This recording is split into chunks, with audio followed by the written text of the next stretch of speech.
ਅਗਲੀ ਜਿਹੜੀ ਗੱਲ ਕਰਦੇ ਜਾਈਏ ਇਕੋਨਮੀ ਦੇ ਬਾਬਤ ਬ੍ਰਿਟੇਨ ਤੋਂ ਜਿਹੜੀ ਇਹ ਖਬਰ ਆ ਰਹੀ ਆ। ਬ੍ਰਿਟੇਨ ਦਾ ਜਿਹੜਾ ਪਾਊਂਡ ਆ ਉਹ ਲਗਾਤਾਰ ਲੁੜਕ ਰਿਹਾ ਆ, ਉਹ ਗਿਰਾਵਟ ਦੇ ਦੌਰ ਦੇ ਵਿੱਚ ਆ। ਕਹਿੰਦੇ ਵੀ ਇਨਕਮ ਟੈਕਸ ਕੱਟਸ ਤੇ ਡੈਟ ਨੂੰ ਲੈ ਕੇ ਬ੍ਰਿਟਿਸ਼ ਪਾਊਂਡ ਆ ਉਹ ਰੈਕਡ ਲੈਵਲ ਦੇ ਉੱਤੇ, ਲੋਅ ਦੇ ਉੱਤੇ ਪਹੁੰਚ ਚੁੱਕਾ ਹੈਗਾ ਆ। ਸੋ ਉੱਥੇ ਵੀ ਇਨਫਲੇਸ਼ਨ ਦੇ ਚੱਲਦਿਆਂ ਕਾਫੀ ਜਿਹੜਾ ਕੰਮ ਖਰਾਬ ਹੋਇਆ ਪਿਆ। એનર્ਜੀ ਪ੍ਰਾਈਸਿਸ ਰੈਕਡ ਹਾਈ ਆ, ਬਹੁਤ ਜ਼ਿਆਦਾ ਹਾਈ ਜਿਹੜੇ ਉਤਲੇ ਪੱਧਰ ਦੇ ਉੱਤੇ ਜਿਹੜੇ ਉਹ ਚੱਲ ਰਹੇ ਆ। ਪਿਛਲੇ 40 ਸਾਲਾਂ ਵਿੱਚ ਯੂਐਸ ਕਰੰਸੀ ਦੇ ਮੁਕਾਬਲੇ ਕਹਿੰਦੇ ਆ ਵੀ ਇਹ ਬੈਡ ਟ੍ਰੇਡ ਜਿਹੜਾ ਉਹ ਕਰ ਰਿਹਾ। ਇੱਕ ਪਾਊਂਡ ਹੁਣ $1 ਤੇ 3 ਸੈਂਟ ਦੇ ਬਰਾਬਰ ਜਿਹੜਾ ਉਹ ਰਹਿ ਗਿਆ ਹੈਗਾ ਆ। ਤੇ ਕਹਿੰਦੇ ਇੱਕ ਟਾਈਮ ਦੇ ਉੱਤੇ ਇੰਨਾ ਥੱਲੇ ਚਲਾ ਗਿਆ ਸੀ। ਰਾਈਟ ਨਾਓ $1 ਤੇ 7 ਸੈਂਟ ਇੱਕ ਪਾਊਂਡ ਦੇ ਜਿਹੜੇ ਉਹ ਮਿਲਦੇ। ਕਿਸੇ ਟਾਈਮ ਦੇ ਉੱਤੇ 1.5 ਦੇ ਤਕਰੀਬਨ ਡਾਲਰ ਜਿਹੜੇ ਉਹ ਮਿਲ ਜਾਂਦੇ ਸੀਗੇ ਇੱਕ ਪਾਊਂਡ ਦੇ। ਸੋ ਇਹ ਜਿਹੜੀ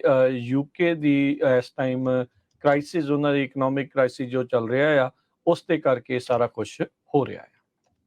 ਅਗਲੀ ਜਿਹੜੀ ਗੱਲ ਕਰਦੇ ਜਾਈਏ ਇਕੋਨਮੀ ਦੇ ਬਾਬਤ ਬ੍ਰਿਟੇਨ ਤੋਂ ਜਿਹੜੀ ਇਹ ਖਬਰ ਆ ਰਹੀ ਆ। ਬ੍ਰਿਟੇਨ ਦਾ ਜਿਹੜਾ ਪਾਊਂਡ ਆ ਉਹ ਲਗਾਤਾਰ ਲੁੜਕ ਰਿਹਾ ਆ, ਉਹ ਗਿਰਾਵਟ ਦੇ ਦੌਰ ਦੇ ਵਿੱਚ ਆ। ਕਹਿੰਦੇ ਵੀ ਇਨਕਮ ਟੈਕਸ ਕੱਟਸ ਤੇ ਡੈਟ ਨੂੰ ਲੈ ਕੇ ਬ੍ਰਿਟਿਸ਼ ਪਾਊਂਡ ਆ ਉਹ ਰੈਕਡ ਲੈਵਲ ਦੇ ਉੱਤੇ, ਲੋਅ ਦੇ ਉੱਤੇ ਪਹੁੰਚ ਚੁੱਕਾ ਹੈਗਾ ਆ। ਸੋ ਉੱਥੇ ਵੀ ਇਨਫਲੇਸ਼ਨ ਦੇ ਚੱਲਦਿਆਂ ਕਾਫੀ ਜਿਹੜਾ ਕੰਮ ਖਰਾਬ ਹੋਇਆ ਪਿਆ। એનર્ਜੀ ਪ੍ਰਾਈਸਿਸ ਰੈਕਡ ਹਾਈ ਆ, ਬਹੁਤ ਜ਼ਿਆਦਾ ਹਾਈ ਜਿਹੜੇ ਉਤਲੇ ਪੱਧਰ ਦੇ ਉੱਤੇ ਜਿਹੜੇ ਉਹ ਚੱਲ ਰਹੇ ਆ। ਪਿਛਲੇ 40 ਸਾਲਾਂ ਵਿੱਚ ਯੂਐਸ ਕਰੰਸੀ ਦੇ ਮੁਕਾਬਲੇ ਕਹਿੰਦੇ ਆ ਵੀ ਇਹ ਬੈਡ ਟ੍ਰੇਡ ਜਿਹੜਾ ਉਹ ਕਰ ਰਿਹਾ। ਇੱਕ ਪਾਊਂਡ ਹੁਣ $1 ਤੇ 3 ਸੈਂਟ ਦੇ ਬਰਾਬਰ ਜਿਹੜਾ ਉਹ ਰਹਿ ਗਿਆ ਹੈਗਾ ਆ। ਤੇ ਕਹਿੰਦੇ ਇੱਕ ਟਾਈਮ ਦੇ ਉੱਤੇ ਇੰਨਾ ਥੱਲੇ ਚਲਾ ਗਿਆ ਸੀ। ਰਾਈਟ ਨਾਓ $1 ਤੇ 7 ਸੈਂਟ ਇੱਕ ਪਾਊਂਡ ਦੇ ਜਿਹੜੇ ਉਹ ਮਿਲਦੇ। ਕਿਸੇ ਟਾਈਮ ਦੇ ਉੱਤੇ 1.5 ਦੇ ਤਕਰੀਬਨ ਡਾਲਰ ਜਿਹੜੇ ਉਹ ਮਿਲ ਜਾਂਦੇ ਸੀਗੇ ਇੱਕ ਪਾਊਂਡ ਦੇ। ਸੋ ਇਹ ਜਿਹੜੀ ਯੂਕੇ ਦੀ